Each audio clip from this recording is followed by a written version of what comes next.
Hi there, welcome to Race Centre. I'm Daz. We've got Rod's Aprilia Tuono on the dyno. This is a 2020 version. We've actually had a fair few of these in lately. We did a video on one of the other ones explaining how we do the throttle and ECU, the ECU remap, throttle maps and power maps and all that sort of stuff about the tuning of these in another video. So I'll put a link in the description or comments or somewhere for this video. I won't go over all of that again. Just the specific case here, particularly for you, Rod, is probably a couple of the biggest differences that you should notice. This one is track bike, so set it up for the power maps and the tune for track riding. The biggest thing that you'll probably notice straight off the get-go, Rod, is that there's more throttle free play. These bikes don't have a throttle adjustment in terms of free play like a normal cable bike. They're a full ride-by-wire. So we program the free play in electronically. On this particular bike, we've given it more free play than it has standard, and that's just so that when you're riding it on track and pushing quite hard, that you've got a little bit of margin where it's just not too snappy for you. So you'll notice that. See how you go. You should get used to that. We've put our power maps in it. So as I discussed in the other video, standard, the sports mode is the fastest, believe it or not. But now in this one, we've made sports mode the slowest, track is medium mode, and race is the fast mode. So just as you pour on the throttle from low down, we have made it a bit softer, a bit smoother, just so that it's easier to ride, because ultimately the easier it is to ride, the faster the lap time will be. Then on top of that, we've put out that base map in, and then that base ECU map, and now we've done a full custom dyno tune on it. The thing about these things, they're not too bad. They can be a little bit lean in the initial partial throttle stuff, and then as a rule of thumb with these Aprilias, they can be quite rich up the top. So we've got the fuel tune right. Just a few other little notes. You'll see all the wires hanging out here, or the cables hanging out here. That's just because we've tapped into the ECU and we're logging the twist grip plus the actual throttle opening. We've got the ram air connected here, just to try and simulate ram air on the track as much as possible. You won't see it, but over on the other side, with the exhaust probes, we always run a minimum of 2 probes when we're doing tuning, and then we check that both of them are giving us the same AFR reading. That way we rule out any rogue sensors that might lead us astray while we're tuning. So that's all been done. It's come up pretty good. As typical with these things, you don't see a lot of peak power improvement, but you'll certainly notice the difference on when you ride it on track, Rod. And probably the biggest thing you'll notice is it should just be a bit smoother and easier to ride, which, as I said, will give you the lap time. We don't want to give you a tune or produce a product that you then go and ride, and it's just way aggressive and hard to ride. It's not going to achieve the end result that we're after. The other little thing I thought I'd just mention on this video, this bike's got a SC Project slip-on, and it's becoming very, very, very common.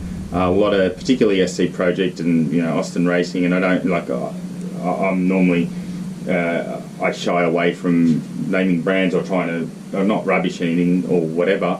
The SC Project make great exhaust in terms of performance and stuff, but they do have a tendency to release products that are stupidly loud. And if that's what you're after, if you're actually after a really, really loud motorbike, then that's fine.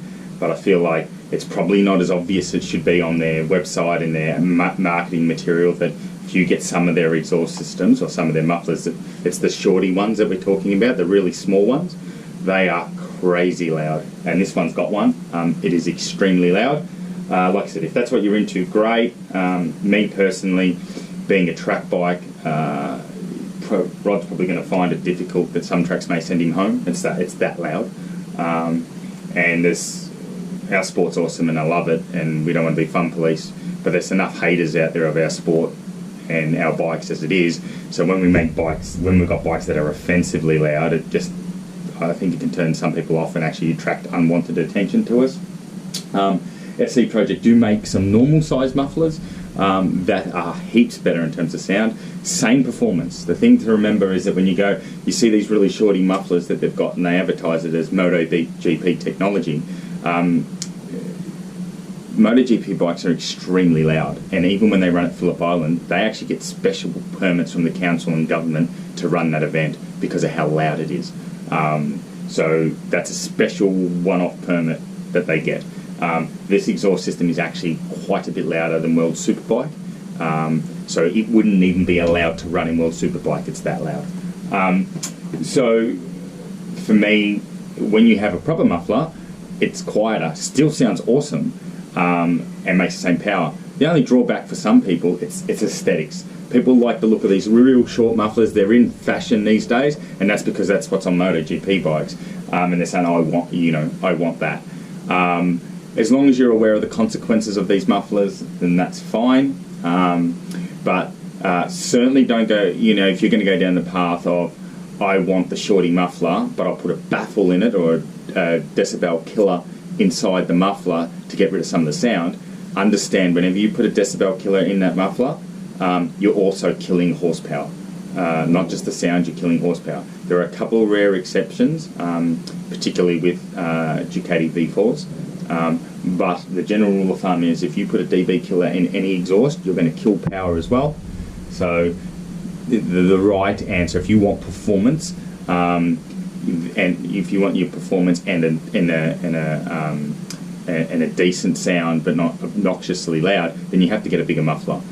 Yes, you might not get the look you're after, but overall you've got to think about it.